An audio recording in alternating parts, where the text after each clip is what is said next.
Aku tuh sedih banget Kak hari ini teh. Kayak kan udah ujung tahun nih Kak. Kayaknya kok tahun-tahun ini suram banget gitu.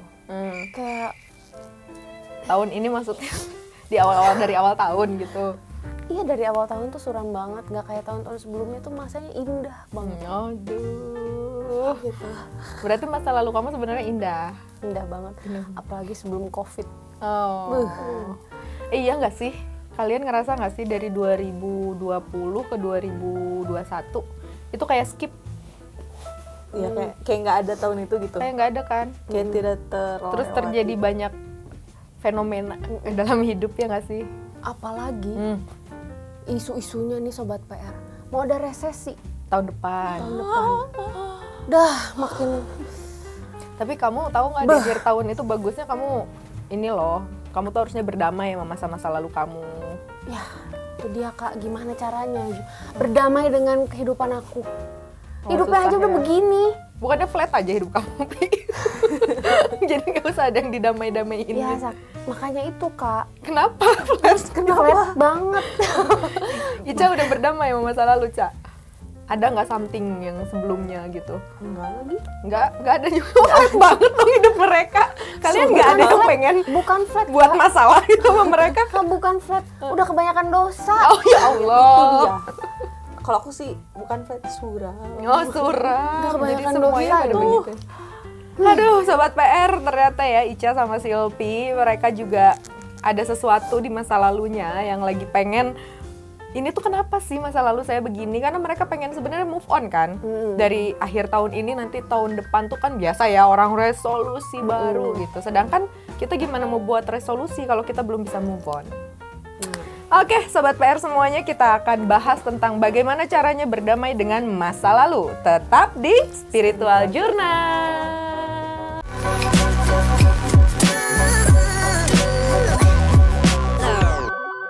Hai Sobat PR, balik lagi bersama saya Pratiwira Marta di acara Spiritual Journal. Masih bersama Kak Ica dan Kak Silvi. Oke, sudah memasuki akhir tahun. Bagaimana perasaannya akhir tahun? Apakah semakin galau atau semakin bersemangat karena mau menyambut perpindahan tahun gitu ya? Tapi yang pasti di akhir tahun itu adalah momen yang tepat untuk kita mengulang kembali, kilas balik, napas tilak. Kok gue gini lidahnya? Kita akan merunut dulu nih apa aja sih yang sudah kita lalui dari 1 tahun terakhir. Atau bahkan mungkin ada beberapa dari Sobat PR sekalian yang sebenarnya masih belum bisa move on dari masa lalu atau belum bisa berdamai dengan masa lalu. Terutama yang masa lalu yang bisa menimbulkan traumatik ya, menyisakan traumatik, luka hati, atau bahkan pernah sampai masuk ke dalam dark night of the soul. Nah itu yang akan kita coba untuk membantu memberikan informasi bagaimana caranya untuk berdamai dengan masa lalu. Nah kita pancing dulu nih Kak Ica dan Kak Silpi. Masa lalunya ada nggak sih yang kayaknya kalau sekarang diinget tuh mules gitu? Kayaknya aduh kalau inget itu tuh belum bisa gitu. Masa lalu yang suram. Nggak suram sih, kayak ngebuat kayak ada trauma gitu. Trauma. Tarikannya terlalu. Ada jelas. Ada. Kamu baru kayaknya. Iya. Ya, baru banget kalau Baru Ica. kalau aku pas kakak meninggal itu udah. Masih antara aku tuh nggak tahu ya apakah aku udah berdamai apa belum ya gitu kan kalau Ica. Karena baru ditinggalin sama kakaknya ya, kakak kandungnya baru ditinggalin, jadinya masih basah lukanya. Kalau Silpi tinggalin pacar. Nggak, ini mungkin lebih ke waktu pas COVID sih Kak. Pas COVID aku pernah kena layoff kantor. Oh. Tapi ya itu kan dulu ya. Ya tapi itu kayaknya ngebuat kamu sedih ini aja gitu. Karena pada saat itu kan COVID terus tiba-tiba cabut gitu dari kantor kan. Padahal kamu mungkin lagi baru-baru semangat kerja ya. Iya kan? Iya. Tahun-tahun itu kita kan kalian itu kan angkatan yang baru fresh graduate terus baru mulai kerja. Sebenarnya bukan kena layoff sih, lebih tepatnya kayak di cut gitu. PHK? Bukan PHK sih, apa ya? Di stop aja gitu kontraknya? Bukan. Ya layoff sih apa? aku. Pokoknya intinya berhenti dari pekerjaan itu aja. Yang sebenarnya ya sebenarnya ya oke lah gitu. Tapi karena COVID tiba-tiba kayak merasa tidak betah aja untuk ada di perusahaan itu gitu. Ya apalagi pas kamu harus nggak kerja, masanya juga COVID, lagi lockdown kan. Kamu nggak ada tempat untuk ngerilis. Mungkin kan waktu itu nggak bisa kumpul-kumpul kayak sekarang lah ya, udah mulai agak bisa gitu kan. Kebayang sih gitu. Sama aku juga ya, kalau misalkan ngomongin kalau yang baru-baru ini gitu ya, apa yang paling berat ya itu masa-masa saat COVID, iya. Sama kayak Sylvie, aku juga keluar dari pekerjaan gitu ya, keluar dari pekerjaan terus ya berusaha aja gitu di rumah yang biasanya itu aktif. Strugglingnya itu ini banget sih, Kak. sebenarnya. Jadi kita tuh kan COVID nggak bisa pertama kita harus di rumah terus kerjaan nggak ada, uang nggak ada gitu kan, jadi kita harus bertahan gitu. Ya, tapi kalian ada yang kena COVID? Aku ada. Sempat kena? Aku belum sih. Kamu 2020 ke 2021 waktu itu. Jadi tahun baru 2020 ke 2021 di rumah. Karena lagi isolasi, aku inget banget. Kamu kena yang varian Delta? Enggak, bukan. Awal-awal ya? Yang awal-awal. Yang sih. pertama banget dong. Yang waktu itu PCR sama antigen aja masih mahal aja pokoknya. Iya sama sih. Masih Aku 1 waktu itu lagi kena gelombang Delta. Iya. Ya kan Delta juga di situ lagi kencang-kencangnya ya. Lagi kencang terus sama kayaknya tuh obat dan segala macam rebutan semuanya gitu. Kalau aku untung waktu itu obat belum susah sih. Cuman susah. tempat isolasi udah mulai penuh. Jadi ya udah di rumah. Jadi nggak di rumah sakit. Gitu. Jadi sobat PR juga aku rasa kalau mengingat ke situ ya, lihat nih Kak Ica dan Kak Sylvie yang biasanya pecicilan tiba-tiba langsung ngelamun. Ya juga ya dulu ngelewatin masa-masa itu gitu. Dan itu pasti pas kita omongin itu kalian juga langsung kilas balik gitu kan. Kilas balik di mana iya ya masa-masa itu juga aku ngerasain hal-hal yang tidak enak gitu, struggling dengan kehidupan. Gimana kita transisi gitu dari seperti perubahan pola untuk seluruh dunia soalnya kan. Betul. Kita harus dari segi ekonomi merosot, kesehatan mengerikan gitu. Kayaknya ancamannya itu dari mana-mana gitu. Awareness pada tinggi semuanya. Di situ memang aku pribadi aja waktu itu sudah mulai buka konseling kan ya. Di situ ternyata banyak banget yang harus ditolong, ditolong masalah depresi. Iya. Karena mereka ya gimana biasa beraktivitas gitu ya, belum lagi akhirnya tingkat perceraian tinggi saat COVID. Oh iya, karena ekonomi ya. Dari ekonominya bisa, iya. Terus yang namanya bareng ya ada di rumah terus gitu ya. Stres. Gak ada masalah gitu ya.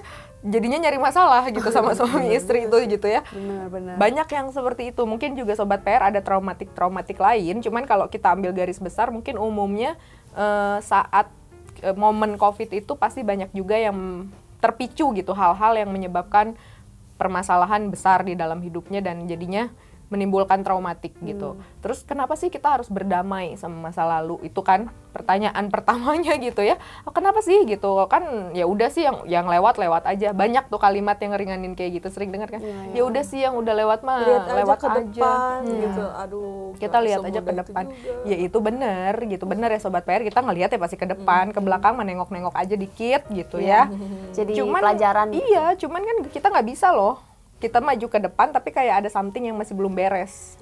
Itu nggak akan memaksimalkan langkah kita ke depannya. Itulah kenapa penting banget kita itu perlu berdamai dengan apapun yang ada di belakang kita gitu.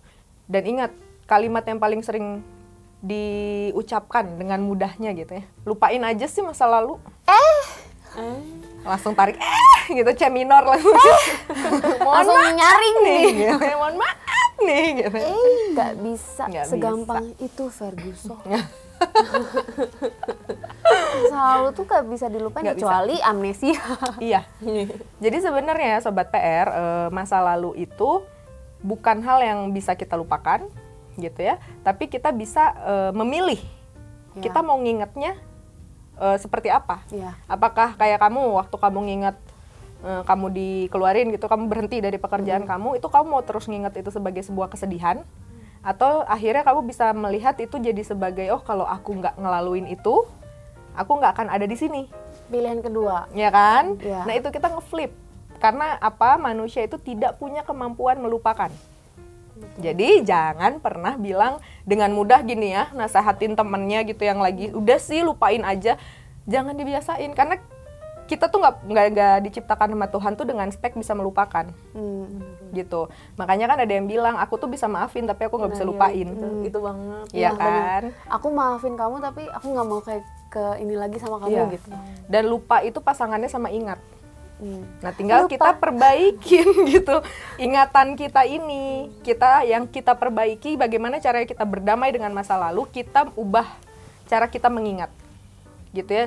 Jadi kalau misalkan kayak Ica gitu ya, Ica kemarin baru ditinggal sama kakaknya, pasti dong kedukaan. Dan itu nggak mungkin di flip jadi kebahagiaan, gitu ya, kayak ya udah itu kedukaan. Tapi Ica harus bisa mencari apa hikmah di balik itu, apa yang bisa Ica ambil secara positif di situ gitu ya. Tidak apa namanya menutup kedukaan itu, Ca. Jadi duka ya tetap duka, namanya kehilangan orang terdekat gitu ya.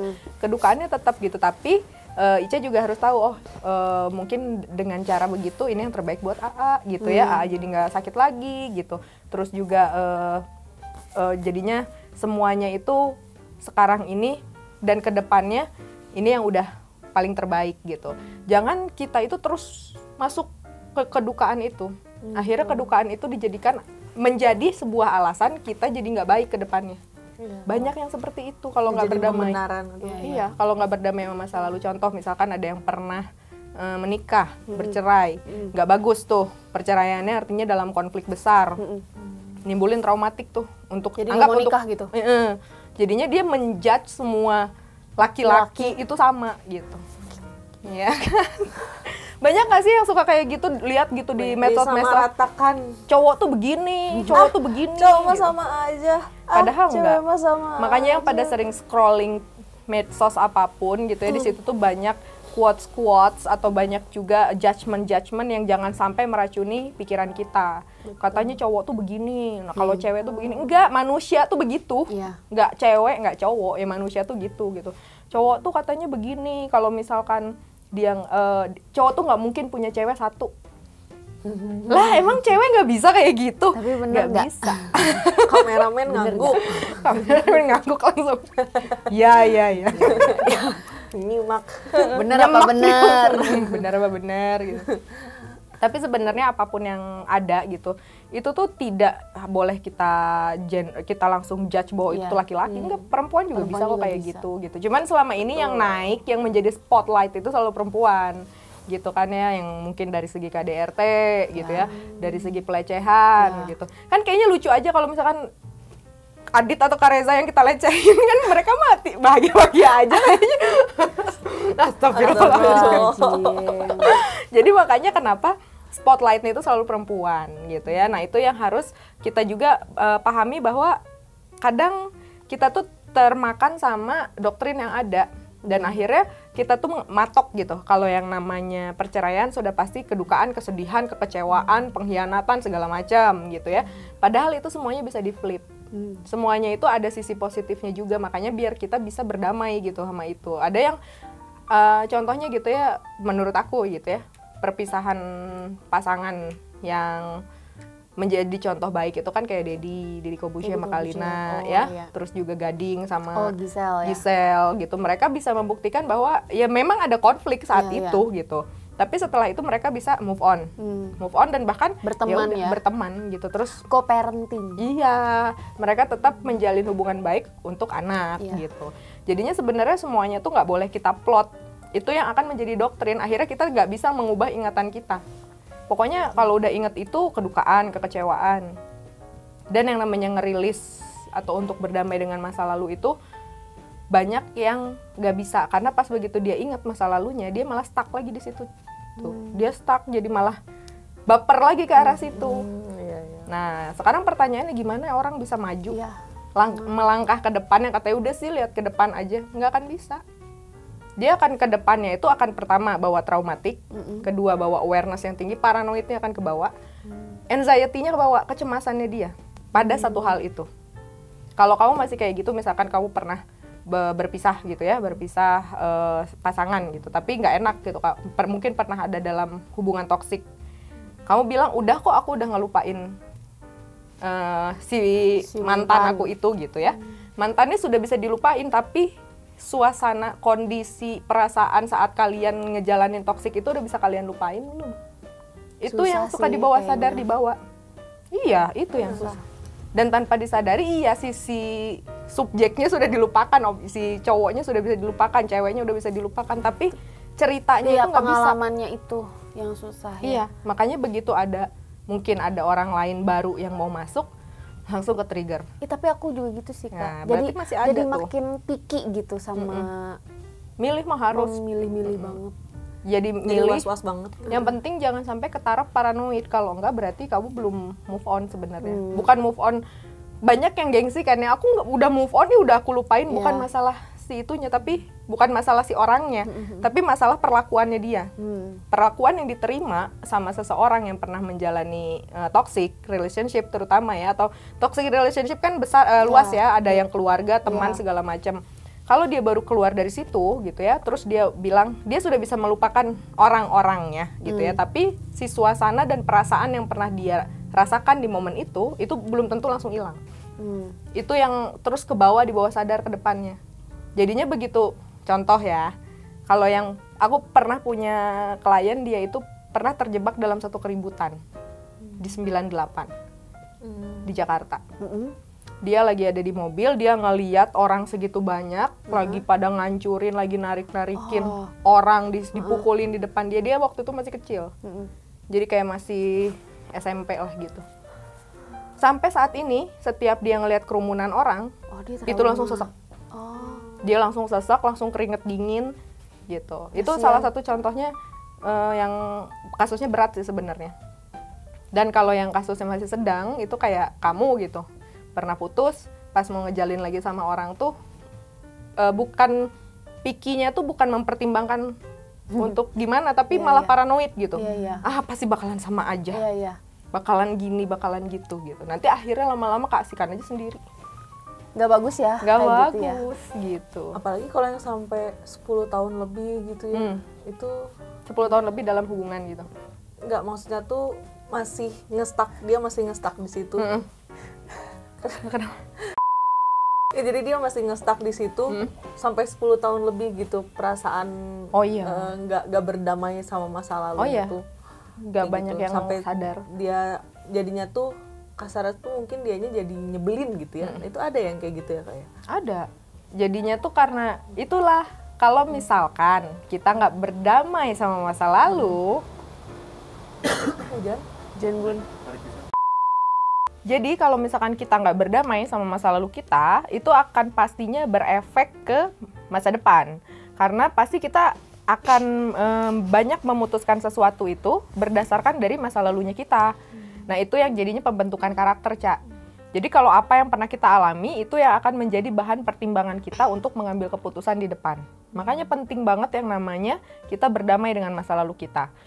Nah, mulai nih pada nanya, gimana sih caranya? Gitu kan ya, Cak ya? Karena kayaknya memang gak gampang kan. Untuk orang-orang tertentu memang ya, mungkin Sobat PR di rumah juga ngerasain, ada juga yang, Kak, ini tuh terlalu susah untuk aku tuh berdamai dengan ini. Ya, cuman yang pasti ya, kalau kalian tidak berdamai sama masa lalu, ini rumus. Kalau kita tidak berdamai dengan masa lalu, yang paling rugi adalah diri kita sendiri. Karena apa? Tidak berdamai dengan masa lalu artinya kita masih menyimpan amarah, kita masih menyimpan dendam, kita masih menyimpan kekecewaan, dan semua itu adalah negatif mood atau negatif feeling, dimana itu sebenarnya sampah. Sachet. Itu adalah bugnya kita sebagai manusia. Nah, kalau kebayang kalau itu dibawa terus ke depan, dibawa ke depan itu kan bisa kita jadi kayak yang, aduh bener nggak ya, aduh, dan banyak yang akhirnya tidak berani melangkah. Jadi rumusnya gimana? Itu yang tadi. Tadi, Pi. Allahu Akbar. Dan bahkan jadi ini ya, jadi apa? Dalam bersikap juga jadi Oh iya. Yang tadi kamu bilang kalau dia udah stuck dalam satu momen yang lama, 10 tahun gitu ya, Sobat PR. Terus dia tidak pernah berdamai dengan masa lalu, dia tuh tidak menyadari bahwa terjadi perubahan pola tingkah, pola pikir yang akhirnya menjadi sebuah karakter dan bisa merugikan orang lain. Iya. Jadi dia tuh kayak yang kalau benci sesuatu benci banget, dan dia tuh tunjukkan kebencian itu, gue tuh nggak suka sama orang tuh tipikal kayak gini. Nah akhirnya kan orang dari lingkungan itu menilai nih orang kenapa sih gitu, kok ngejudge banget sih sama orang gitu, padahal dia sedang merilis kemarahannya dia di masa lalu ke masa depannya dia, ke hal-hal yang ada sekarang gitu pada dia. Kayak misalnya kamu gitu punya masa lalu apalah gitu ya yang kira-kira pernah Sylvie alamin ya, kayak punya atasan misalkan, punya atasan dengan karakter tertentu gitu ya. Setiap kamu apa-apa ngelihat orang yang udah agak-agak mirip gitu ya ke situ gitu ya, kamu langsung judge, oh ini mah nggak akan jauh nih, pasti sama kayak ini. Terus akhirnya kamu nggak mau ngedeket, terus kamu akhirnya jadi, nah itu sikap-sikap itu kan sebenarnya jadi berimbas dong di masa depan kita. Karena sebenarnya kan apa yang ada di masa lalu itu sangat jarang terjadi lagi. Kalaupun terjadi lagi pasti dengan cara yang berbeda. Sebenarnya plus minus sih Kak, kita bisa ngambil itu actionnya tuh bisa antisipasi atau bisa jadi salah gitu. Jadi terlalu berlebihan kan paranoid jatuhnya. Nah semua yang ada di masa lalu akhirnya pada ujungnya kita harus mengambil itu sebagai sebuah pelajaran. Makanya ada istilah jangan sampai jatuh ke lubang yang sama. Iya, jangan jadi keledai bodoh gitu. Jangan jadi keledai bodoh. Betul. Karena gini loh, kalau kita udah paham, kita kan cuma pada tahu nih. Ica sama Sylvie pasti cuma tahu, ya sih. Aku sering dengar kalimat bahwa jangan sampai jatuh ke lubang yang sama. Terus kalau enggak kita harus bisa berdamai dengan masa lalu gitu. Tapi kalian sendiri nggak tahu pemahamannya. Pemahamannya tuh apa sih gitu. Kalau benar-benar apakah kayak ya udah aja sih, nggak terlalu. Kalau ingat itu tuh ya udah biasa aja. Ya itu berdamai dengan masa lalu. Contohnya gini aja. Kalau kamu udah bisa ngetawain masa lalu kamu yang paling buruk sekalipun. Oh gila itu kebodohan banget sih gitu. Aku gitu sih tapi bisa ngetawain masa lalu. Misalnya ngetawain diri aku sendiri juga bisa. Oh, kamu kan nggak hanya diri kamu ya, kita juga tertawakan kamu Sylvie. Jadi memang banyak orang tuh bisa merasakan, oh gini ya rasanya berdamai sama masa lalu. Misalkan keluar dari toxic relationship ya, dia udah keluar, udah lama gitu keluar. Awalnya tuh selalu sedih, selalu marah kalau inget-inget itu, sensitif lah ya, baper kalau diajakin ngomong tentang mantannya gitu. Tapi kalau ada di satu momen gitu ya, dia akhirnya sudah mencoba memproses semua perjalanannya dia gitu ya, dia proses segala sesuatunya, sampai ada di titik kalau dia inget kejadian-kejadian toksiknya itu, dia udah kayak ngerasa gila sekonyol itu ya gue dulu gitu, sebodoh itu. Kalau udah bisa sampai kayak gitu, itu tanda-tanda memang kita sudah berdamai. Dan di situ baru kita paham, oh iya ini berdamai. Karena waktu kita ingat itu, kita memilih tidak ingat di hal nyakitin, tapi kita memilih ingat itu jadinya ke hal yang konyol. Ih gila konyol banget. Ini next ke depannya nggak mau deh ke sekonyol itu lagi, sebodoh itu lagi. Gitu. Iya karena ini memang termasuk yang banyak juga yang nanyain gitu ya Caya. Kak gimana dong, susah banget berdamai sama masa lalu. Sebenarnya susah-susah gampang. Susah itu karena kitanya itu masih belum bisa ngelepas keikhlasannya. Jadi kayak nggak bisa gue tuh harus tetap marah sama dia, nggak bisa gue tuh harus tetap sedih sama momen itu. Jadinya tuh memang banyak yang nggak bisa berdamai sama masa lalunya tuh. Artinya mungkin beda-beda ya perjalanan Ica sama Sylvie, mungkin nggak ada yang sefluktuatif orang-orang di luar sana gitu ya, kayak pernah nerima kayak kekerasan dari orang tua, dari lingkungan, atau apapun, pelecehan atau apapun, itu kan susah untuk dimaafkan, susah untuk diterima gitu. Bahkan ada juga yang sampai akhirnya dia menjadi pelakunya, untuk ngerilis dendamnya dia yang dulu gitu. Oh makanya kayak psikopat gitu banyak yang masa lalunya tuh dia. Iya, masa lalunya dia itu kan gitu. Biasanya kalau nggak pernah, biasanya pernah merasakan pelecehan seksual. Terus juga kekerasan, kekerasannya itu yang sampai benar-benar dipukulin, disiksa gitu ya, secara verbal ataupun fisik itu tuh mereka rasakan. Tapi mereka nggak punya kuasa untuk marah, jadi dipendem gitu Cak. Begitu mereka sudah dewasa, mereka sudah punya power nih, mereka rilis terus kemarahan mereka di masa lalu, mereka rilis, jadilah sosok-sosok psikopat gitu. Sama ini sih paling aku mau nanya kalau misalkan orang terdekat kita lah ya gitu ya, mungkin bisa dibilang masih di lingkup keluarga gitu, terus dia masih ada gak nerima masa lalunya dia gitu, yang mau nggak mau kan ya karena udah ada di lingkup keluarga, jadi ya nggak mau nggak mau aku pun akan bertemu dengan dia gitu. Nah itu gimana cara ngadepin dia yang dia tuh masih belum bisa nerima, belum bisa berdamai sama masa lalunya dan belum bisa menerima keadaan yang sekarang gitu. Nah, karena emang yang aku rasain jadi apa ya, nggak enak gitu komunikasinya tuh, jadi merambat kemana-mana itu tuh nggak enak. Nah gimana untuk kita orang terdekatnya gitu ya, yang ada di dekat dia tuh untuk apa, bisa menyadari lah ya, menyadari terus mengatasinya gitu.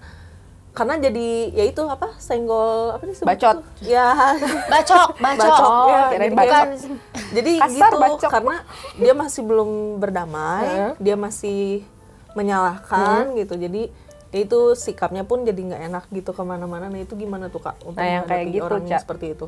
Itu agak tricky ya, karena gini, permasalahan berdamai dengan masa lalu itu adalah privasinya kita. Jadi permasalahan diri kita dengan diri kita sendiri gitu ya. Sedangkan kalau misalkan kita pengen menyadarkan orang yang ada di sekitaran kita, itu agak susah. Karena itu kan butuh kesadarannya dia. Harus nunggu dia mentok gitu loh. Kena perboden, mau sampai kapan lo kayak gini gitu. Mau sampai kapan lo kayak gini, ada pasti masanya mereka itu lelah. Kalaupun enggak, akhirnya mereka ya udah menguap, karena untuk kembali bagi mereka udah, untuk memperbaiki bagi mereka juga udah terlalu sulit gitu ya.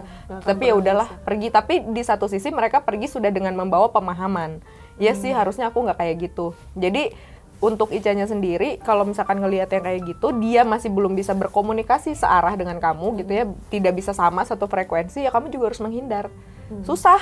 Kamunya udah baik-baik aja, kamu ngomong baik-baik, dia marah-marah kan ngapain? Kamunya pasti ketularan marah.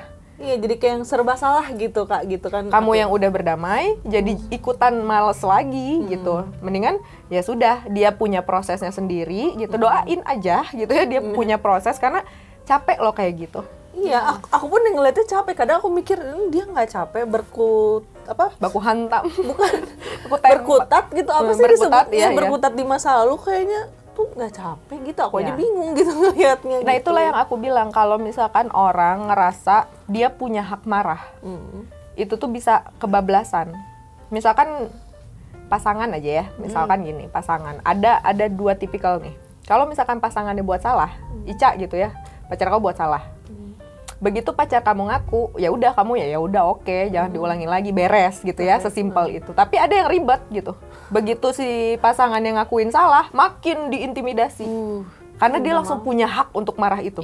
Gue berhak marah sama lo, sekarang lo harus sampai ke pojokan, sampai dunia lo hitam putih, bentur-benturin kepala di tembok gitu. Jahat. Nah itu berarti sifatnya dia yang salah, karakternya dia. Nah itu kan sebenarnya capek lo jadi orang kayak gitu. Kayak nggak ada habisnya gitu kan. Itu bisa jadi ngeflip. Dia awalnya korban dari kesalahan orang. Setelah orang itu minta maaf, si pelaku minta maaf, dia malah jadi pelaku. Iya bener, itu bener banget. Iya, garis bawahi ya, sobat PR gitu. Yang awalnya jadi korban, kalau salah menanggapi, malah dia yang jadi pelaku. Seperti itu. Jadinya kita harus baik-baik gitu ya. Pengendalian diri kita tuh harus bagus, terutama untuk kalau kita mau berdamai dengan masa lalu. Ditanyakan dulu gitu, sepenting apa? Amarah ini terus saya bawa, dendam ini terus saya bawa. Nah itu harus kita tahu alasannya untuk kita, keuntungannya buat kita apa? Hanya kepuasan? Kepuasan hanya sementara guys.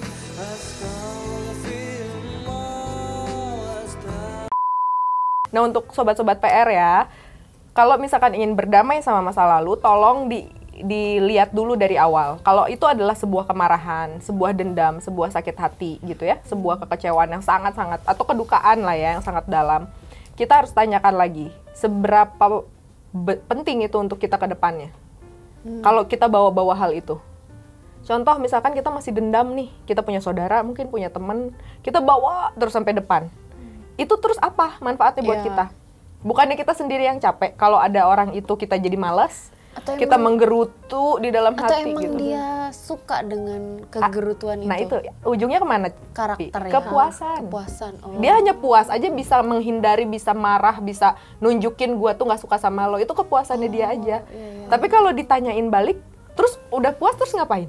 Iya benar-benar. Misalkan gitu ya. Iya. Kayaknya harus, ada yang nanya ke dia Ada kayak yang gitu nanya ya kayak gitu. Terus kalau misalkan lu udah Udah kayak nunjukin gitu. kalau lu nggak suka sama orang itu, terus apa? Iya. Apa yang lo dapat? Ya apa Iya. yang lo Tuh, dapet benar tuh. dan nggak Adit itu Kata lah. Kang Adit Emosi aja ya Dit ya. gitu. Apa yang lo dapat? Apa yang lo dapat? Berarti- Marisol. Berarti emang nggak ada sih sebenarnya. Nggak ada. Ya, balik lagi No, ke gitu. Semua manusia itu pasti akan merasakan dinamika emosional. Ada masanya dia marah banget, kecewa banget, tapi emangnya nggak ada yang bikin happy sama sekali. Iya. Nah akhirnya jadinya bertahun-tahun kegulung juga gitu. kayaknya ya udah 10 tahun juga nggak bagus gitu. Nggak ya. bagus. Oh itu Kalau nggak udah 10 bagus. tahun Toxic lebih. toxic untuk dirinya sendiri. Cuma Walaupun nggak usah dan untuk sekitar. nggak usah dideketin, Cak. soalnya kalau misalkan kayak gitu, gini nggak sih Cak? Kebayang nggak? Dia tuh jadi harus memelihara yang dia pelihara di dalam dirinya itu amarah, dendam. Betul. Dia pelihara terus itu gitu. Walaupun dia nggak bilang, ya aku mah cuman sama dia doang, sama yang lain gue biasa aja, baik-baik aja, hidup gue oke, cuman sama orang ini aja. Tapi tetap itu dendam loh, itu sebuah amarah loh gitu ya. Itu sesuatu yang harus kamu rilis, yang harus kamu keluarkan. Itu sase, Trash. stress, Sampah koreksi lah. bug. Itu adalah sampah ya guys. Jadi makanya harus benar-benar sobat PR juga di rumah mengerti bahwa bahaya sekali atau tidak bijak kalau kita ngebawa-bawa hal yang negatif itu sampai terus ke depan. Itu kan kita ke depan itu harus memutuskan sesuatu. Iya kalau misalkan nanti itu tidak ada hubungannya dengan orang yang kita masih tidak sukai lah gitu ya, masih kita bawa dendam sama orang itu gitu. Kita nggak tahu loh kapan kita butuh sama orang. Iya Nah benar. itu dia. Gitu. Bener. Jadinya akhirnya kita nyusahin diri kita sendiri ke depannya Iya gitu. benar. Suatu saat butuh tuh kita nggak Iya. ada yang tahu gitu kan. Makanya kan banyak juga yang akhirnya bilang, Kak aku tuh susah banget bisa maafin something gitu ya, maafinnya. Kalau misalkan dengar ceritanya, oke lah misalkan dia mengalami kayak pelecehan ya, pelecehan seksual gitu ya, atau mungkin kekerasan yang terlalu luar biasa. Kadang dari orang tuanya gitu datangnya, kayak bukan anaknya lah, disiksa gitu ya. Terus akhirnya dia sulit untuk memaafkan orang tuanya.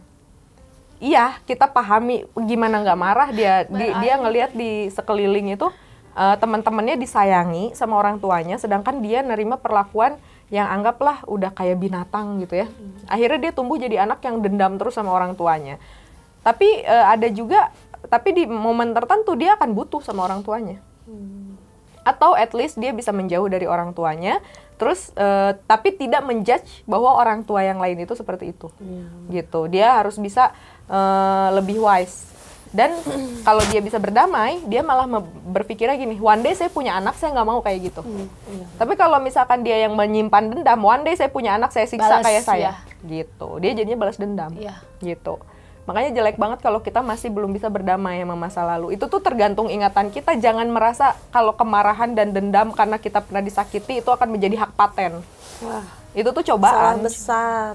Jadi cobaan. Kalau misalkan banyak yang kayak gitu yang kayak kalau dia udah disakitin ya gitu ya, dia udah disakitin. Ya udah dia punya hak untuk dendam sama orang yang nyakitin. Sama kayak kalau urusan pacaran gitu ya Kak, kalau misalnya kita diselingkuhin, ntar gue sini selingkuhin balik gitu. Itu banyak. Banyak. Jadi banyak yang punya pandangan sendiri gitu dengan cara sendiri. Tapi kita harus bisa flip itu ke positivity gitu. Akhirnya kan ada yang bilang, ya kalau misalkan ngelakuin hal yang sama berarti lo sama aja dong. Iya. Gitu ya. sama aja. Waktu lo ngatain orang tapi lo juga ikut ngebully orang, anggaplah gitu ya. Lo juga intinya sama-sama pembuli dong ya. gitu. Jadinya bagaimana kita bisa memproses semua masa lalu itu tidak mudah, butuh proses, tapi segera mulai prosesnya. Iya. Jangan kayak nggak ada yang harus diproses, pokoknya gue benci udah aja benci. Iya. Gitu. Itu bakal capek sendiri loh. Capek. Walaupun dia nggak akan pernah bilang aku mah nggak capek, udah pokoknya ya udah, gue mah nggak peduli. Kadang gitu. itu nggak sih, dia kalau ngomong ke orang seakan-akan ya itu, ya gue mah nggak ini, tapi kita kan nggak tahu kadang kalau orang itu lagi sendiri gitu ya, apa yang ada di pikiran dia kan kita nggak tahu Kita gitu. nggak tahu. Cuma itu ya bener, pokoknya intinya merugikan diri sendiri sih. Merugikan kalau diri kayak gitu. sendiri, iya. Apalagi yang dibawa itu kayak dendam, Nah, itu. gitu ya. Yang dendam sama betul-betul ada gitu orangnya, dan orangnya itu suatu saat mungkin bisa berhubungan lagi sama kita atau Iya. kayak gimana. Lagian menyimpan dendam tuh penyakit tahu. Iya, cuma nyipelet yang boleh. penyakit kan, bisa jadi Penyakit hati. Iya, penyakit hati. Penyakit hati. Penyakit hati. Catat. Dendam banget, bro. Damai, Cak. Astagfirullah. Jadi ya gitu.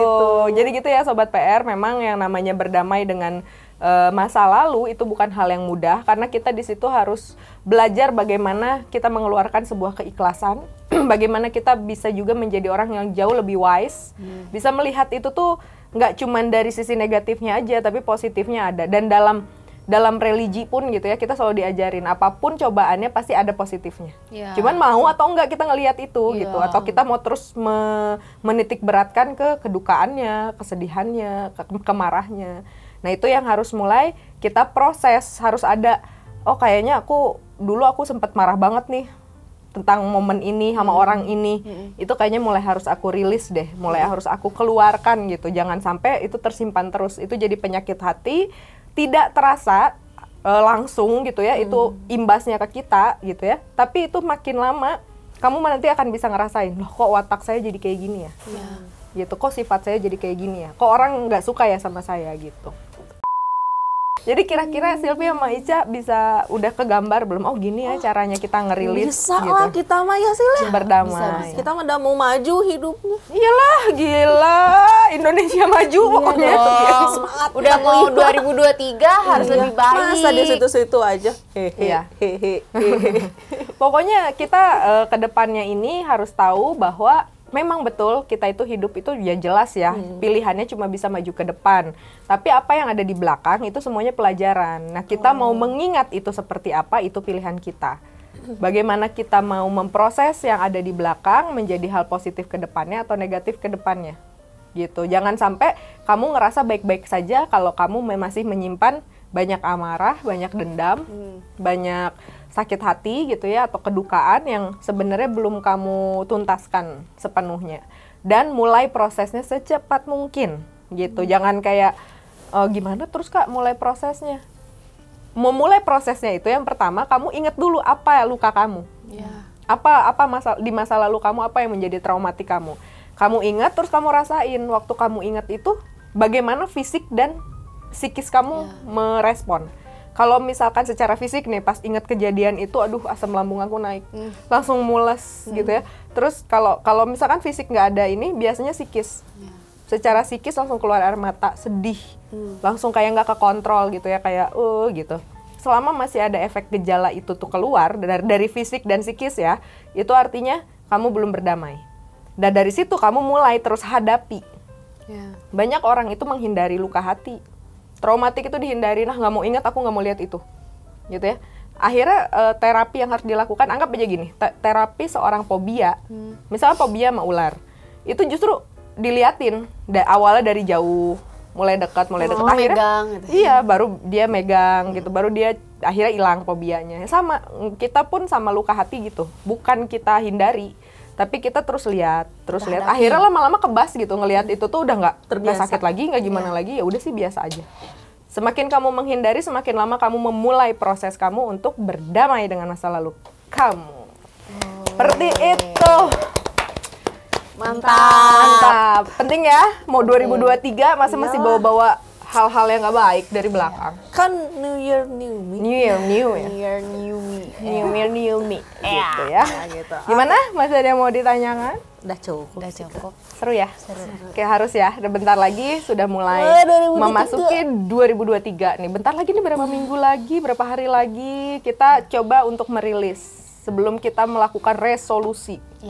Gitu, kita harus merilis dulu kira-kira apa yang bisa, walaupun tidak semua orang bisa melakukan itu dengan cepat gitu ya, tapi yang pasti prosesnya dimulai dulu dari sekarang dan informasinya tahu gitu bahwa oh ternyata gitu ya, kalau nggak berdamai sama masa lalu nanti percuma maju ke depan tapi kita masih bawa-bawa runtah gitu ya, sampah gitu ya, buat apa gitu.